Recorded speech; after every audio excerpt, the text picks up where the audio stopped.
Today, Israel takes a big step towards peace.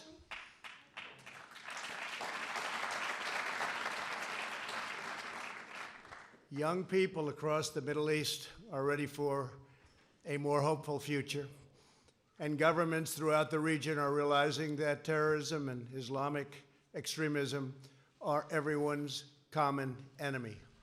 Yesterday, I had the pleasure of meeting with both the Prime Minister of Israel and a man that's working very hard to become the Prime Minister of Israel in the longest-running election of all time, Benny Gantz of the Blue and White Party. And both leaders joined me to express their support for this effort, proving that the state of Israel looking for peace and that peace transcends politics by any measure, unmeasurable. That's what they want. On my first trip overseas as president, I visited the Holy Land of Israel. I was deeply moved and amazed by what this small country had achieved in the face of overwhelming odds and never-ending threats. The state of Israel comprises only a minuscule amount of land in the Middle East, and yet it has become a thriving center of democracy, innovation, culture, and commerce. Israel is a light unto the world. The hearts and history of our people are woven together. The land of Israel is an ancient home, a sacred place of worship, and a solemn promise to the Jewish people that we will never again repeat history's darkest hour.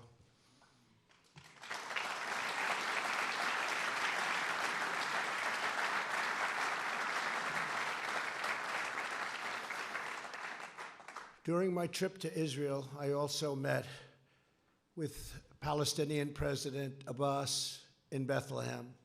I was saddened by the fate of the Palestinian people. They deserve a far better life. They deserve the chance to achieve their extraordinary potential. Palestinians have been trapped in a cycle of terrorism, poverty, and violence, exploited by those seeking to use them as pawns to advance terrorism and extremism. I returned from my visit determined to find a constructive path, and it's got to be a very powerful path forward in the Israeli-Palestinian conflict. To further this effort, I also met with President Abbas at the White House. Forging peace between Israelis and Palestinians may be the most difficult challenge of all. All prior administrations, from President Lyndon Johnson, have tried and bitterly failed. But I was not elected to do small things or shy away from big problems.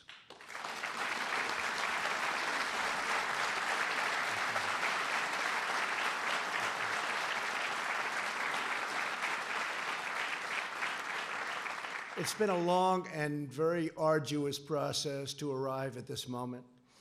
On Sunday, I delivered to Prime Minister Netanyahu my vision for peace, prosperity, and a brighter future for the Israelis and Palestinians. This vision for peace is fundamentally different from past proposals. In the past, even the most well-intentioned plans were light on factual details and heavy on conceptual frameworks. By contrast, our plan is 80 pages and is the most detailed proposal ever put forward by far. As I have seen throughout my long career as a deal maker, complex problems require nuanced, fact-based remedies. That is why our proposal provides precise technical solutions to make Israelis, Palestinians, and the region safer and much more prosperous. My vision presents a win-win opportunity for both sides, a realistic two-state solution that resolves the risk of Palestinian statehood to Israel's security. Today, Israel has taken a giant step toward peace. Yesterday, Prime Minister Netanyahu informed me that he is willing to endorse the vision as the basis for direct negotiations, and I will say the general also endorsed and very strongly. with the Palestinians, a historic breakthrough. And likewise, we have really a situation having to do with a race that is taking place right now. It will end, and we have the support, and it's very important to say this, of both parties and almost all people in Israel. They want peace, and they want peace badly.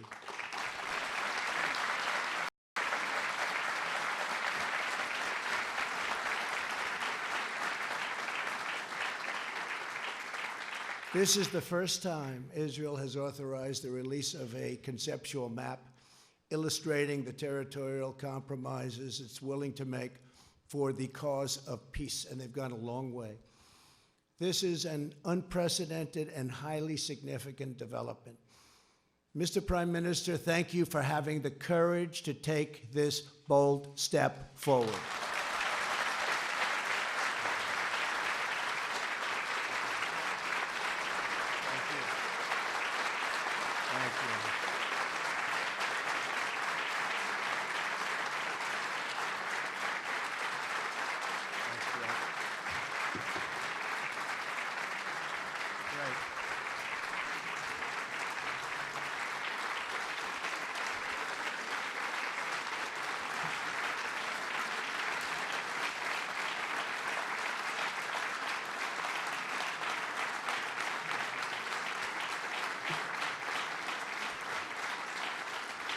Bibi, we have a lot of powerful people in this room, a lot of the people that can help make it work. So that's quite a thunderous applause. Thank you very much. Thank you. We will form a joint committee with Israel to convert the conceptual map into a more detailed and calibrated rendering so that recognition can be immediately achieved.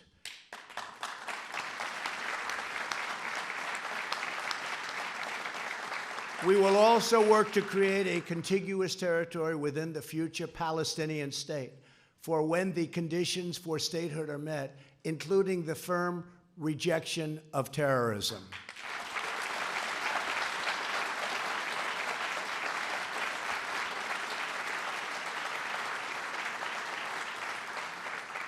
Under this vision, Jerusalem will remain Israel's undivided, very important, undivided capital.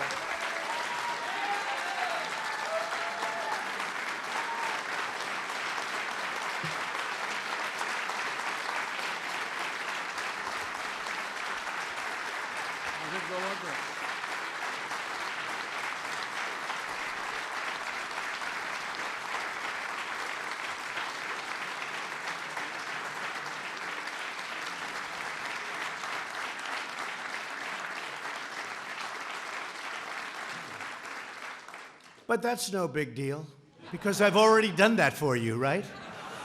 We've already done that, but that's okay. It's going to remain that way.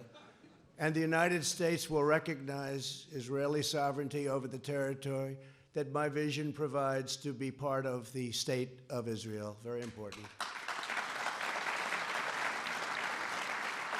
And crucially, the proposed transition to a two-state solution will present no incremental security risk to the state of Israel whatsoever. We will not allow a return to the days of bloodshed, bus bombings, nightclub attacks, and relentless terror. Won't be allowed. Peace requires compromise, but we will never ask Israel to compromise its security. Can't do that.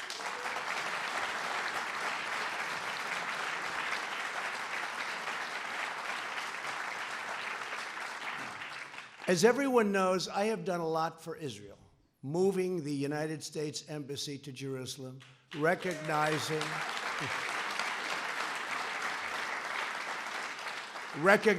the Golan Heights,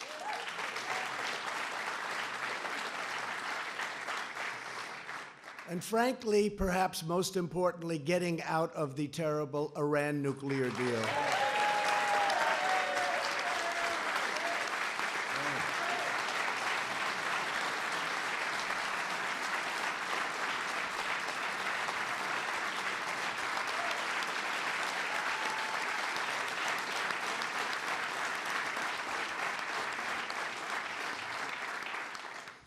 There's a lot of spirit in this room. It's true. You don't see it often. You don't see it often. Therefore, it is only reasonable that I have to do a lot for the Palestinians, or it just wouldn't be fair. Now, don't clap for that, okay? But it's true. It wouldn't be fair. I want this deal to be a great deal for the Palestinians. It has to be. Today's agreement is a historic opportunity for the Palestinians to finally achieve an independent state of their very own. After 70 years of little progress, this could be the last opportunity they will ever have, and last for a lot of reasons. We'll never have a team like we have right now. We have a team of people that love the United States, and they love Israel, and they're very smart and very, very committed. From your ambassador, David Friedman,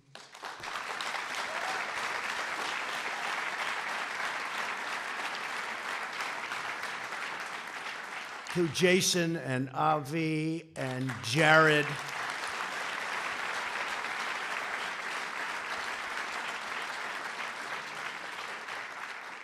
and they're all great deal makers, and they also understand the other side, and they want the other side to do well, because that's the sign of a great deal, and they understand that.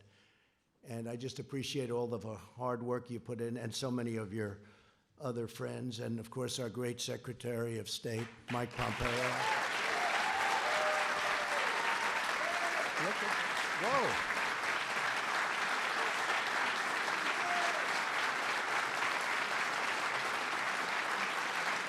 Wow, that's impressive.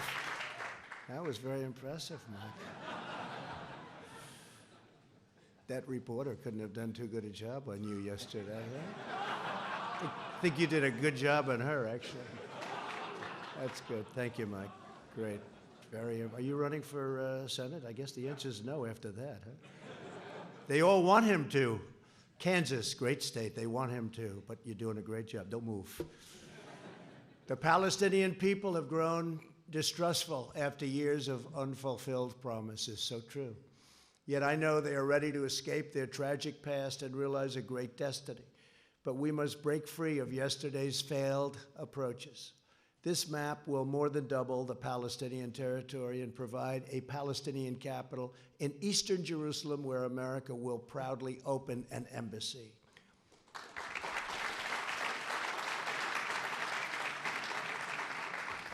No Palestinians or Israelis will be uprooted from their homes. Israel will work closely with a wonderful person, a wonderful man, the King of Jordan, to ensure that the status quo of the Temple Mount is preserved, and strong measures are taken to ensure that all Muslims who wish to visit peacefully and pray at the Al-Aqsa Mosque will be able to do so.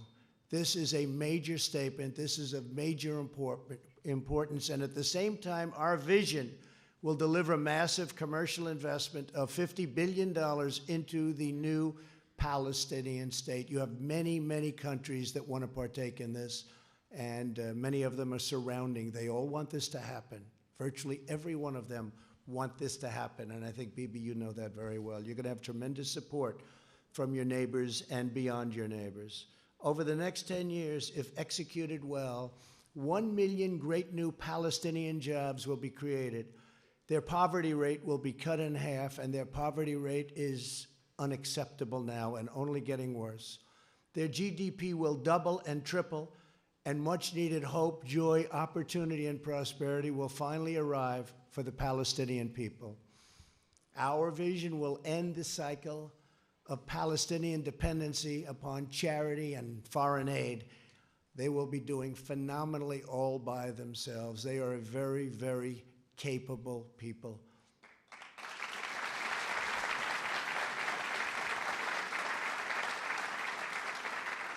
And we will help by empowering the Palestinians to thrive on their own.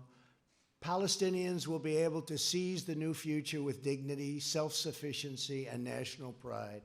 To ensure a successful Palestinian state, we are asking the Palestinians to meet the challenges of peaceful coexistence.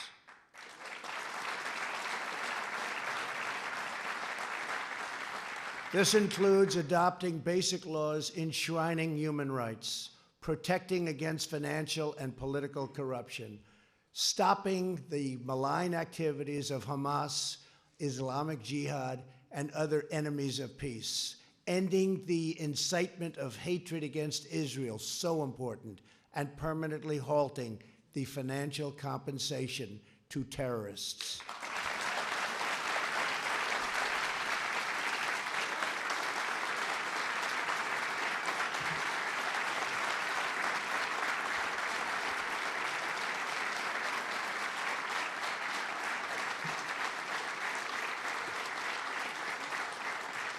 And perhaps most importantly, my vision gives the Palestinians the time needed to rise up and meet the challenges of statehood. I sent a letter today to President Abbas. I explained to him that the territory allocated for his new state will remain open and undeveloped for a period of 4 years. During this time, Palestinians can use all appropriate deliberation to study the deal, negotiate with Israel, achieve the criteria for statehood, and become a truly independent and wonderful state. President Abbas, I want you to know that if you choose the path to peace, America and many other countries, we will be there. We will be there to help you in so many different ways, and we will be there every step of the way. We will be there to help.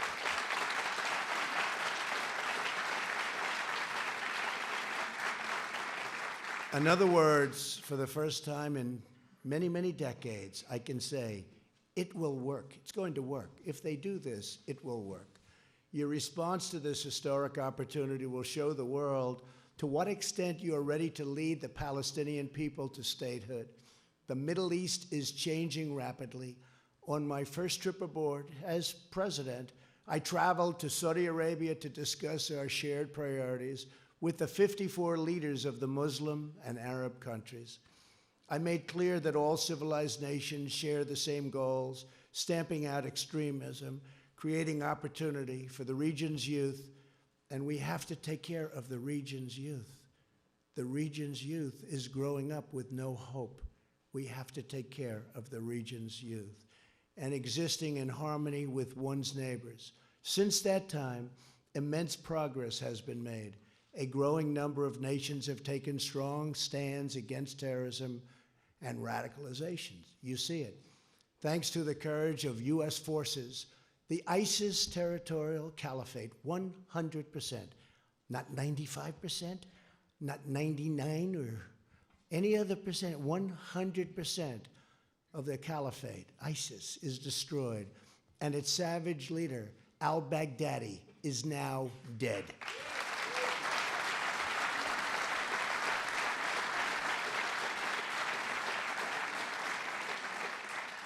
And I want to thank, we have some of our great senators and congressmen and women here, and I want to thank you all for the tremendous help.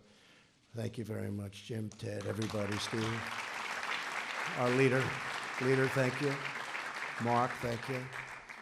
Great people. These are great people. They work so hard, and they love this country.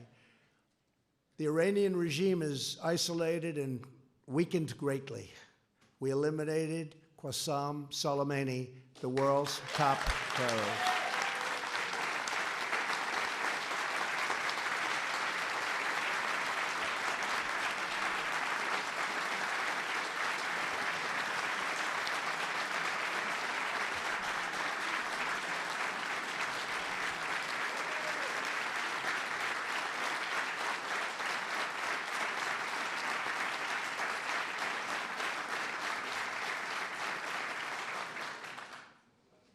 And as you know, he was with the head of Hezbollah.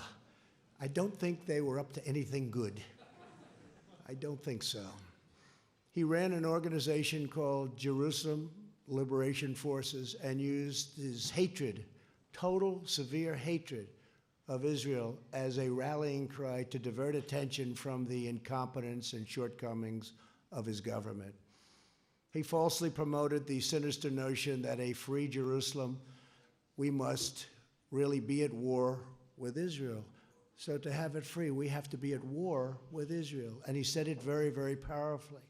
In fact, it's been in this false war that Israel, really, the enemies of peace have used it. They just used it as an excuse to divide and totally oppress the Middle East. In truth, Jerusalem is liberated.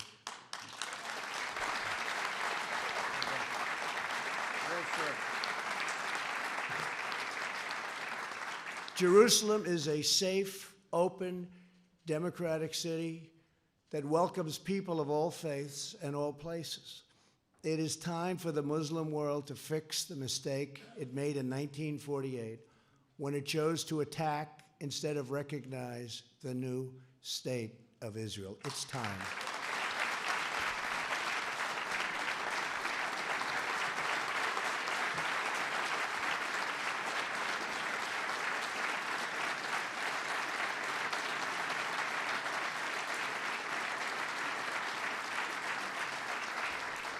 Since then, the amount of needless bloodshed and all squandered opportunities, so many squandered opportunities in the name of senseless causes is beyond measure. The Palestinians have been the primary pawn in this regional adventurism, and it's time for this sad chapter in history to end quickly, end now. It's never too late for courageous leaders to set a new course, to pursue what is right, to change the future only for the better. America is prepared to work with all parties on our vision. So many other countries are willing, ready, and able to work with us. I've spoken to many of them. I cannot believe the amount of support this morning has. I cannot believe it. I have been called by leaders.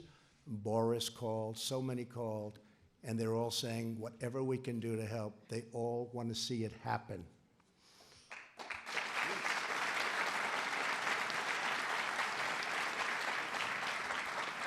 But America cannot care more about peace than the stakeholders in the region. There are many Muslims who never visited Al-Aqsa, and many Christians and Jews who never visited the holy sites in the West Bank described so vividly in the Bible. My vision will change that. Our majestic biblical heritage will be able to live, breathe, and flourish in modern times. All humanity should be able to enjoy the glories of the Holy Land. This part of the world is forever connected to the human soul and the human spirit. These ancient lands should not be symbols of conflict, but eternal symbols of peace. Thank you again for all of the work you've all done and all of these incredible honored guests for being here. And in particular, I want to thank Prime Minister Netanyahu. I also want to thank Oman, Bahrain, and the United Arab Emirates for the incredible work they've done, helping us with so much and sending their ambassadors to be with us today. Thank you very much for being here. Oman, Bahrain, and the Arab Emirates? Yeah.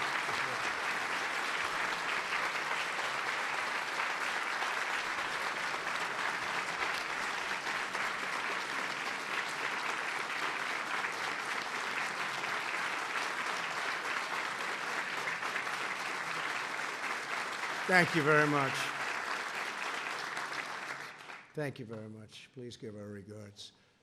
America's partnerships in the region have never been greater, and our alliance with the State of Israel has never, ever been stronger than it is today.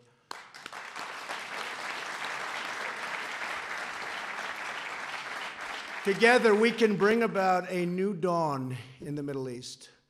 And I would now, again, just like to thank everybody and a very special group of people, an incredible group of people. So many have been with us on this journey right from the beginning, and we're getting there. They say it's the toughest deal ever to make. In business, when I have a tough deal, people would say, this is tougher than the Israelis and the Palestinians. They used it as an excuse, meaning that was always the standard. Actually, there's nothing tougher than this one, but we have to get it done. We have an obligation to humanity to get it done.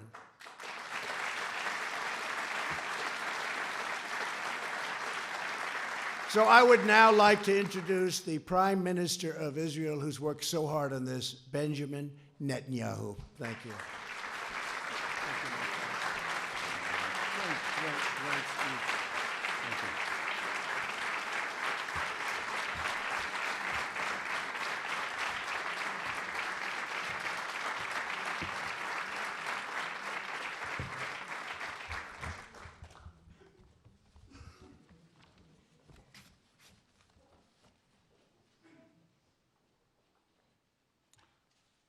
In the Middle East, we drink water before a long voyage.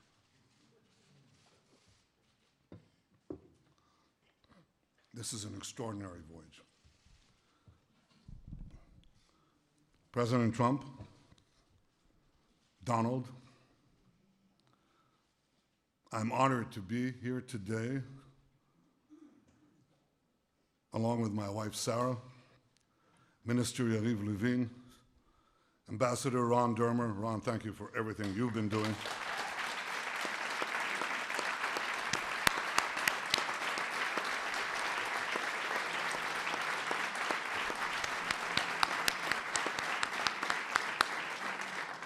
National Security Advisor Meir Ben Shabbat, thank you too, Mayor. And our entire delegation. We are honored to be here with you, Mr. President, with Secretary of State Mike Pompeo. We applaud you, Mike. Secretary of the Treasury Steve Mnuchin, National Security Advisor Robert O'Brien, America's UN Ambassador Kelly Craft, Jared Kushner and Ivanka, it's good to see you both.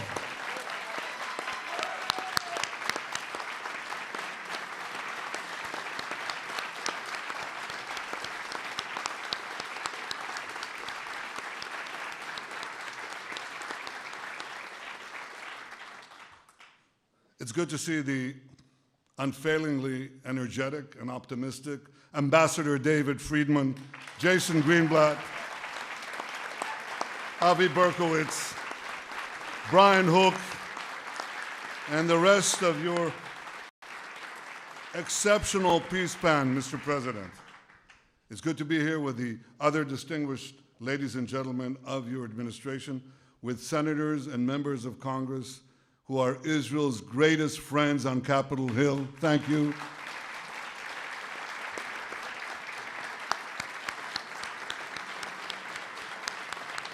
Thank you.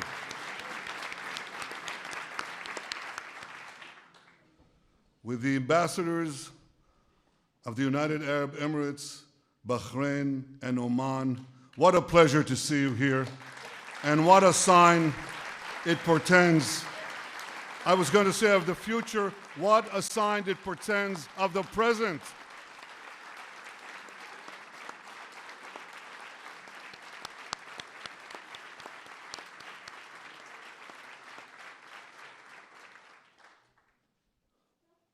To all of you and to the many other distinguished guests who are here today, this is a historic day. And it recalls another historic day. We remember May 14th, 1948, because on that day, President Truman became the first world leader to recognize the state of Israel after our first Prime Minister, David Ben-Gurion, declared our independence. That day chartered a brilliant future.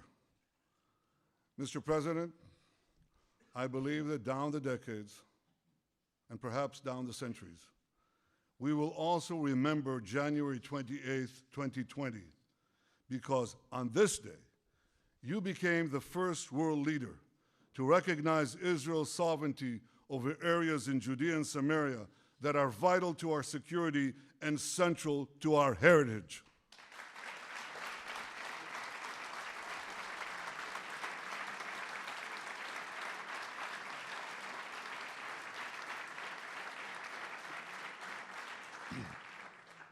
And on this day, you too have charted a brilliant future for Israelis, Palestinians, and the region by presenting a realistic path to a durable peace.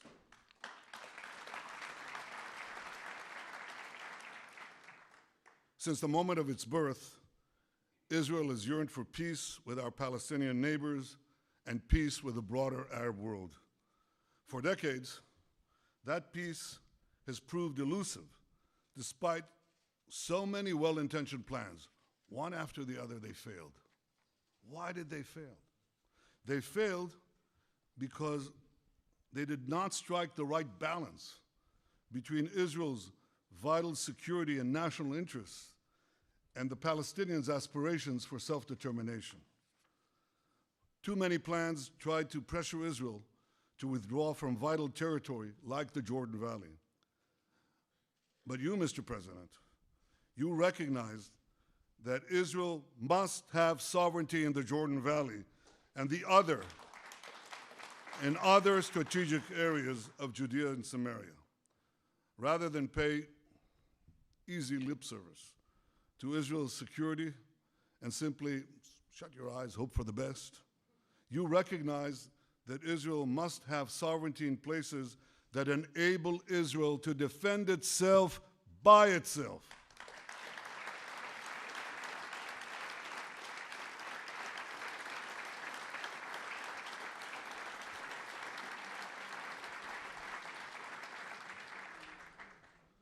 For too long, far too long, the very heart of the land of Israel, where our patriarchs prayed, our prophets preached, and our kings ruled, has been outrageously branded as illegally occupied territory. Well, today, Mr. President, you are puncturing this big lie.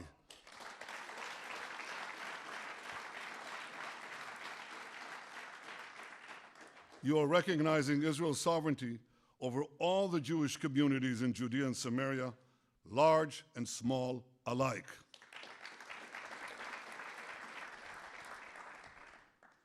These, as the distinguished pastors who are here know very well, these are places inscribed in the pages of the Bible. These are places carved into the bedrock of our common civilization. The sacred tomb in Hebron, where the fathers and mothers of the Jewish people are buried. Bet El, where Jacob dreamed of a ladder ascending to the heavens.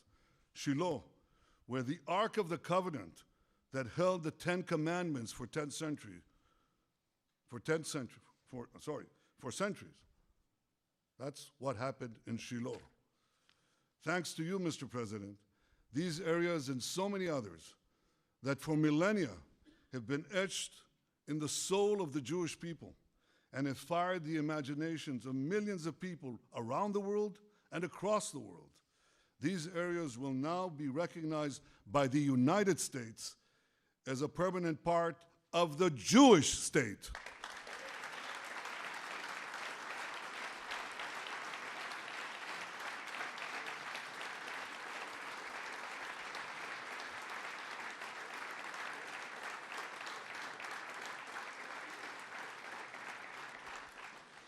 Mr. President, because of this historic recognition, and because I believe your peace plan strikes the right balance where other plans have failed, I've agreed to negotiate peace with the Palestinians on the basis of your peace plan.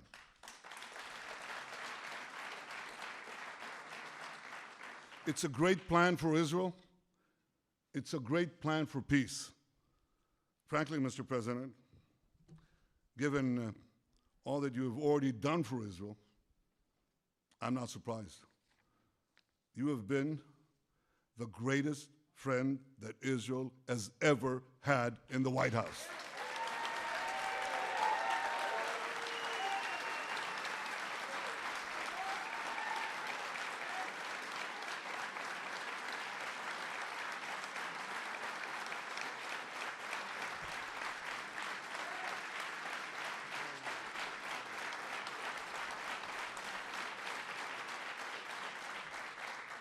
Frankly, though we've had some great, outstanding friends in these halls, it's not even close.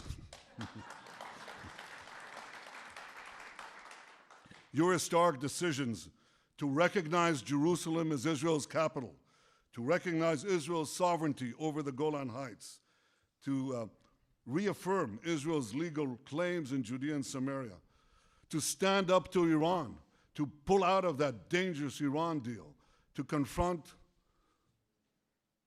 is not the word, to eliminate Qasem Soleimani,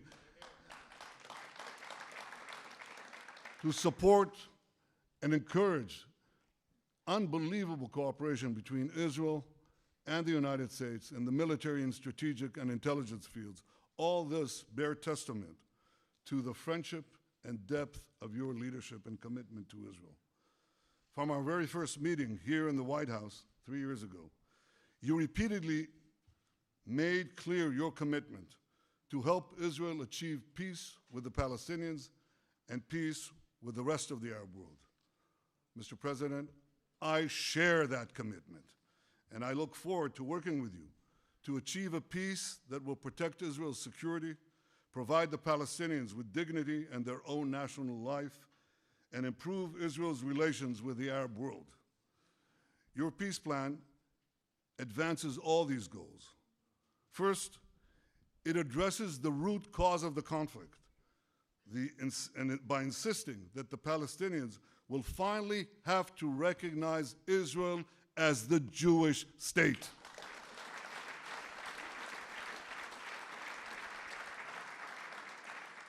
Second, it stipulates that Israel will retain security control in the entire area west of the Jordan River, thereby giving Israel a permanent eastern border to defend ourselves across our longest border. This is something we've longed to have. We now have such a recognized boundary. Third, your plan calls for Hamas to be disarmed and for Gaza to be demilitarized.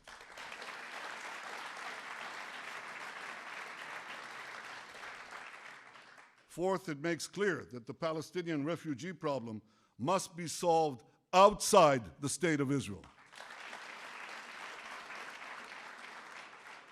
Fifth, it calls for our ancient capital, Jerusalem, to remain united under Israel's sovereignty. It, of course, ensures that religious sites remain accessible to all faiths, and it maintains the status quo on the Temple Mount. Sixth, your plan does not uproot anyone from their homes, Israelis and Palestinians alike. Instead, it proposes innovative solutions whereby Israelis will be connected to Israel and whereby Palestinians will also be connected to one another. That helps if you have these real estate people, you know. They can come up with things normal human beings don't think about, and they have. Mr. President, Israel wants the Palestinians to have a better life. We want them to have a future of national dignity, prosperity, and hope. Your peace plan offers the Palestinians such a future. Your peace plan offers the Palestinians a pathway to a future state. I know that it may take them a very long time to reach the end of that path. It may even take them a very long time to get to the beginning of that path. But if the Palestinians are genuinely prepared to take that path, if they're genuinely prepared to make peace with the Jewish state, and if they agree to abide by all the conditions you have put forward in your plan, Israel will be there. Israel will be prepared to negotiate peace right away.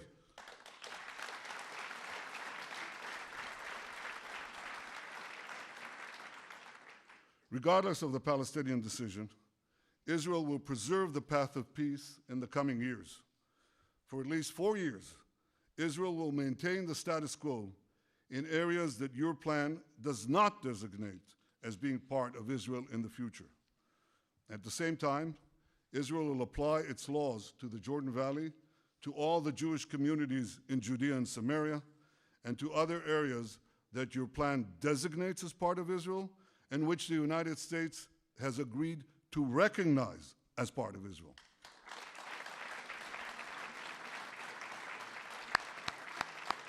I like that.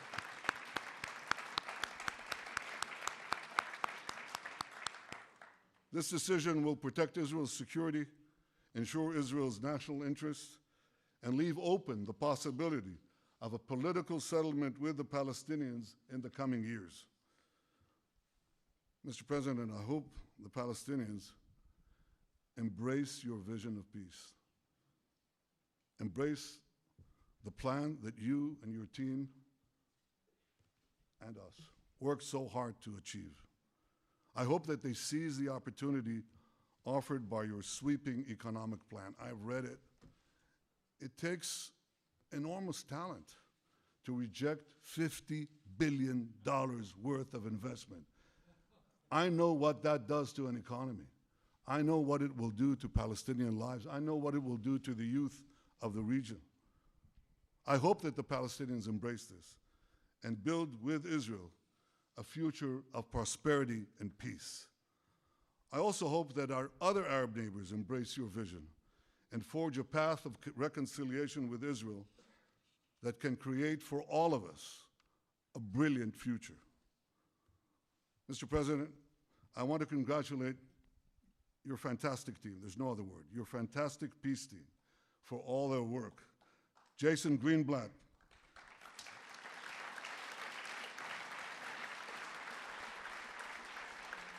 thank you, Jason, for the terrific job you did as America's peace envoy for nearly 3 years. Avi Berkowitz, thank you for stepping out. Thank you, Avi, for stepping out from your important behind-the-scenes role and ably working in those past few months to get this plan done. Ambassador David Friedman, thank you, David.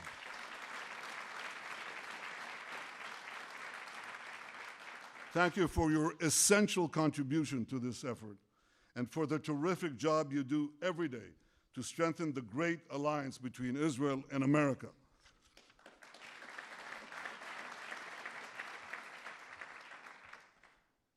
And Jared Kushner, without your wisdom, your persistence, your resolve, this day would have never come.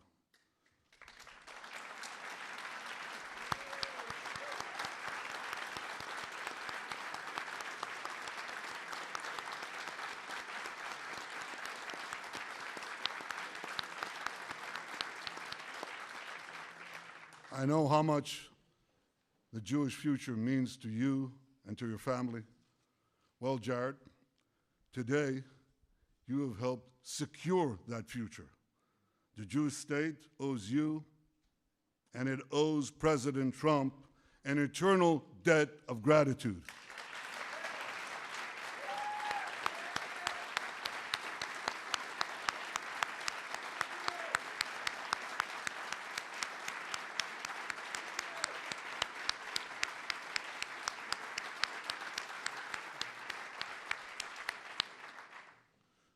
Mr. President, on that historic day of May 14th, 1948, both David Ben-Gurion and President Truman had a fateful decision to make.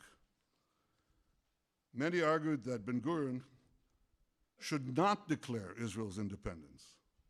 Many argued that President Truman should not recognize the Jewish state. But both leaders understood the magnitude of the hour. They seized the moment and they changed history. Like you, Mr. President, I understand the magnitude of this moment. With you, Mr. President, I'm prepared to seize the moment and change history. I know that there'll be opposition. There's always opposition. I know there'll be many obstacles along the way, much criticism. But we have an old Jewish saying, if not now, when? And if not us, who? Im lo achshav, matai, im lo anachnu, az mi? Mr. President, your deal of the century is the opportunity of the century. And rest assured, Israel will not miss this opportunity. Mr. President, Donald, Israel is blessed to have your friendship and your powerful leadership, and Israel is blessed to have the friendship of the greatest power on earth, the United States of America. May God bless America, may God bless Israel, and may God bless us all with security, prosperity, and peace. Thank you.